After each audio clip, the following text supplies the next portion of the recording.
Hey guys, welcome back to day 4 of the 31 Days of Tarot created by Ethony, and today is the last of the 5 favourites purchased or acquired in 2018, and today it is books.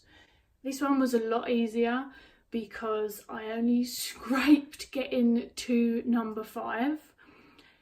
First up, I've got Discovering Yourself Through the Tarot, a Jungian Guide to Archetypes and Personality by Rose, I'm not going to pronounce her last name, and I have loved this book. If anyone knows what I do for my career, then they will totally understand why. I love looking at the tarot through a psychological lens, through the ego, our personality, and how all of those psychological aspects of self are interwoven with the archetypes.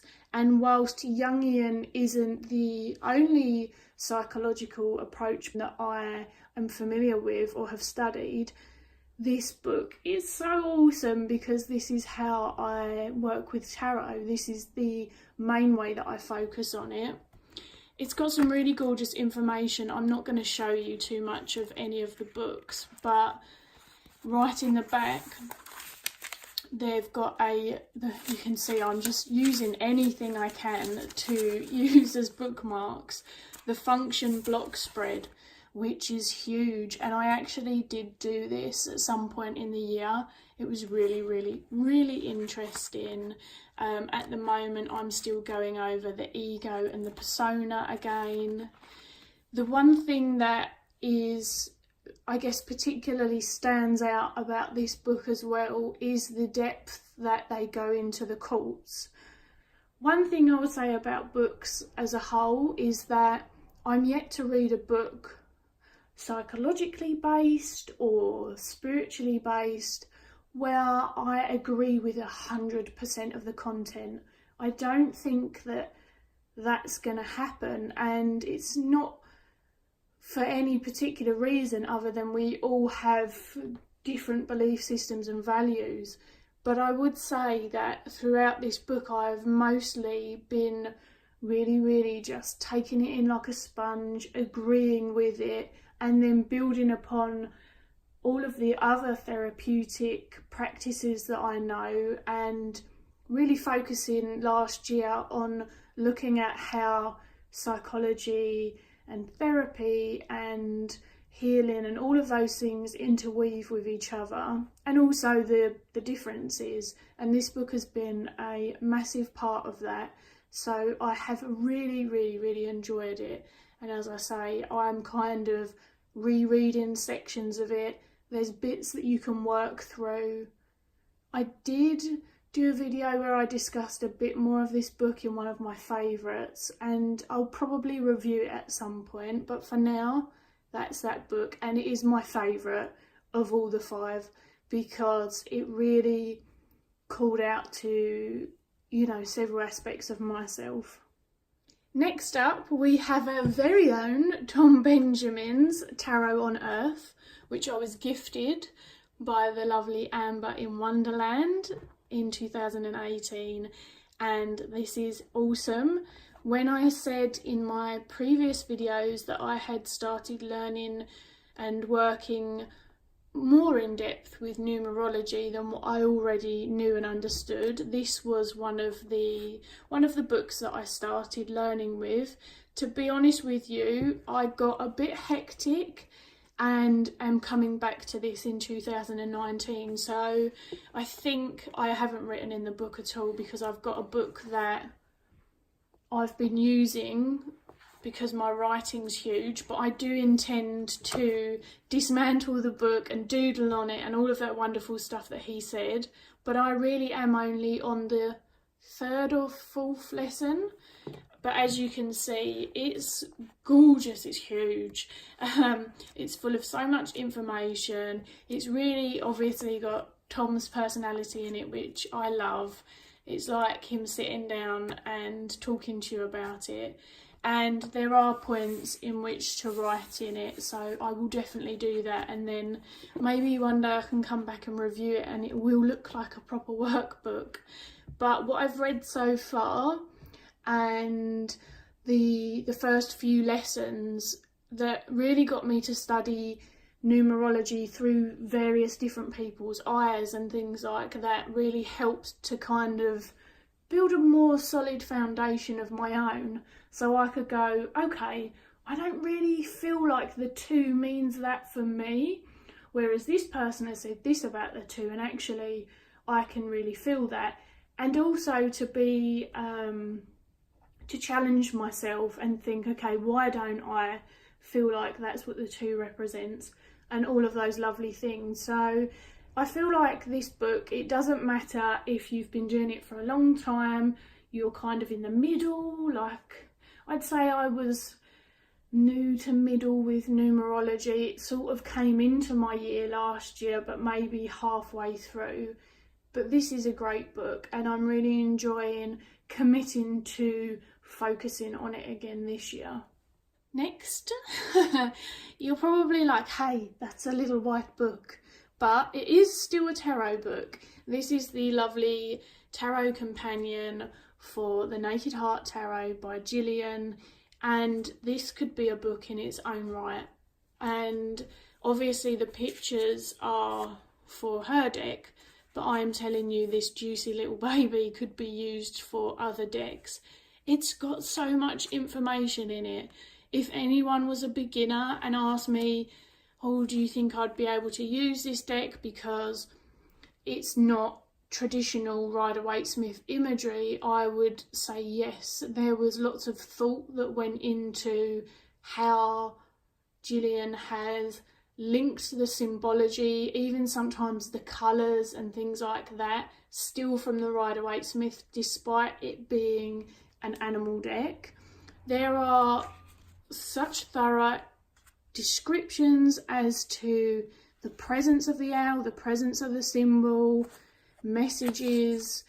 You've got pretty much every kind of additional symbolic key reference that's in the picture, and also some astrology, gemstones, and then you've got this bit which I really enjoy. It's great for journaling, and despite not being a newbie, I really enjoyed reading this book. I read it thoroughly front to back because obviously the deck was sent to me for review, and I didn't get bored. I genuinely enjoyed reading it from front to back, which tarot companion books I don't really do that with, because it kind of, I don't know, it doesn't feel very organic. I pick it up and go along as I feel with it, but this book, it really is fantastic. She went above and beyond with it, and I can't believe that it's a little white book. I definitely think that it could be published on its own. So it is one of my favourites, and if you haven't read it, go for it, even if you don't need the book. Seriously, it's really quite enjoyable. I love Gillian's insight, and it was very thoughtful.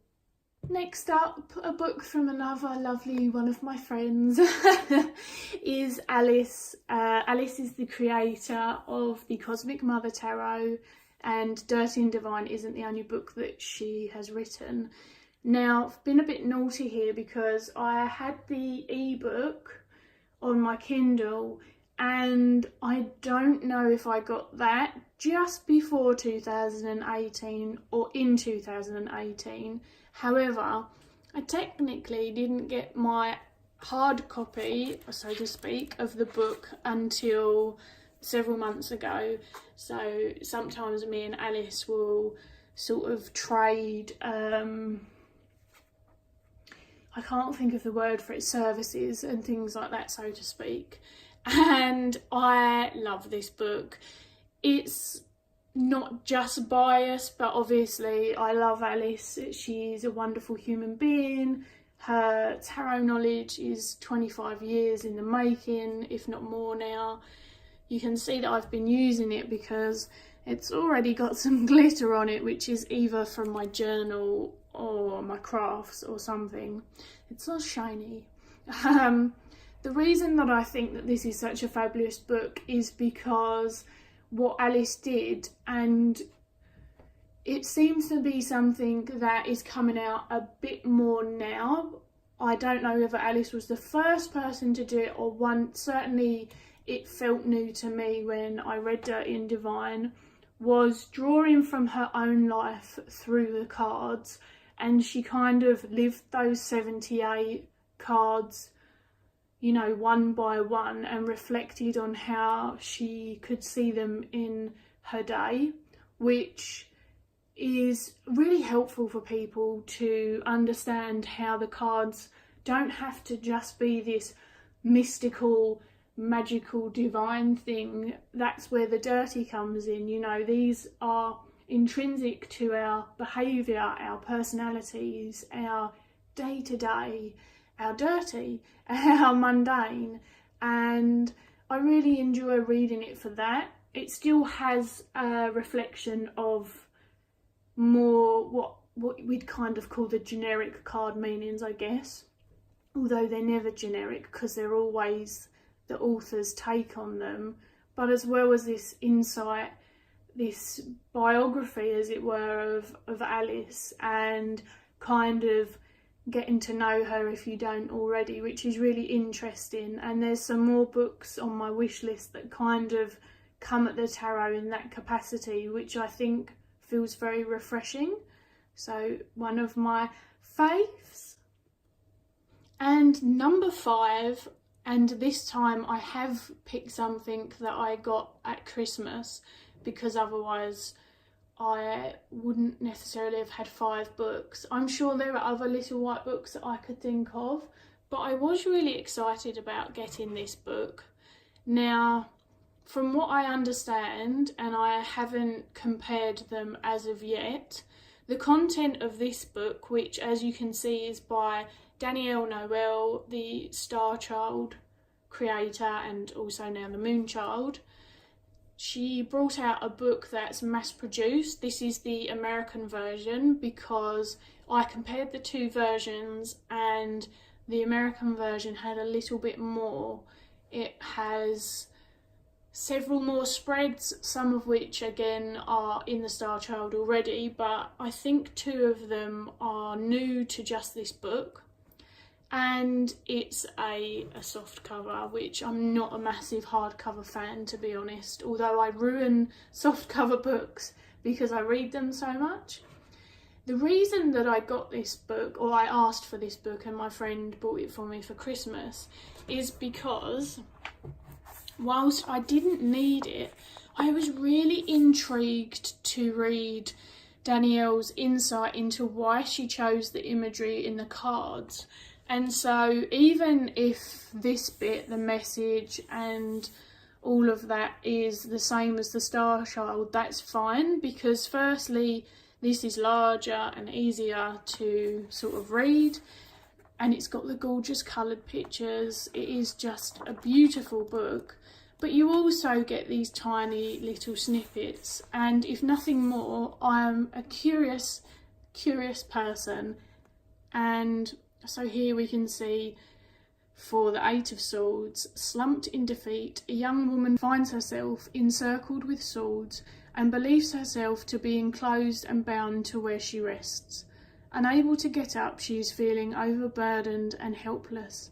Here she cannot see the light of the world around her and does not know that she has the power and freedom to escape her situation. And you can see there, it's not directly, this is the woman and this is why I chose, but instead it kind of weaves the story of what's going on in her particular depiction. And one of the regular themes that people have said about the companion book, the Little White Book, is that they felt that it didn't refer to the imagery at all. And I haven't put all of that to the test, but I have had a look, and for some of the cards that are maybe, this to me is kind of more of a recognisable 8 of Swords anyway, but some of the cards that maybe are a little bit more out there, I was genuinely intrigued as to why she'd chosen them. So even if it's a couple of sentences, I'm totally happy with that. I love the aesthetic of this and no complaints whatsoever. And as I say, we've got some gorgeous spreads in the back that I'm quite excited to try out and give a go. So that is my final book, and I will see you guys all again tomorrow.